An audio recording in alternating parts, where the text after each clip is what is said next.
Coach, ano lang, yun nga, my suspicion was right no? Nung sinabi ko na mahirap talunin yung Converge without a complete set of big men. Masyado kaming out-rebounded by 22 rebounds. We gave up 20 offensive rebounds. Si Justin yata naka 22 rebounds.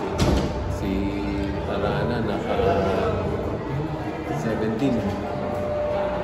So the size differential was just too large. Yun nga, hindi namin na-sustain. We couldn't really get into a running game if you're not rebounding. Kailangan meron kang trigger sa transition mo.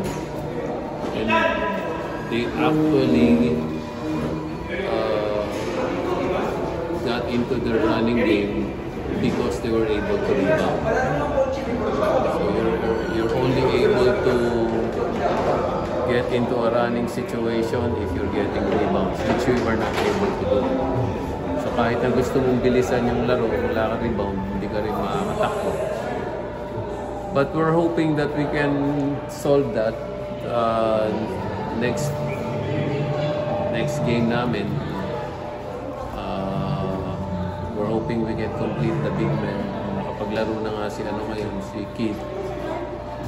I think Bo can play the next game and Kaylan can play the next game.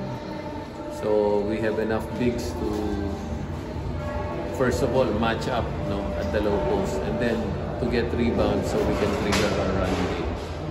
Sa tingin ko, yun lang naman ang naging problema. Yes, they played well, especially in the second half. Si Winston tsaka si Stockton. Primarily also because we were too worried about containing their bigs. Meron talagang ibang malilibre. Hindi kami nakapag-focus sa mga guardia. Pero kung maganda yung matchups, palagay ko babalanse yung depensa namin. We can give ourselves a better chance of winning.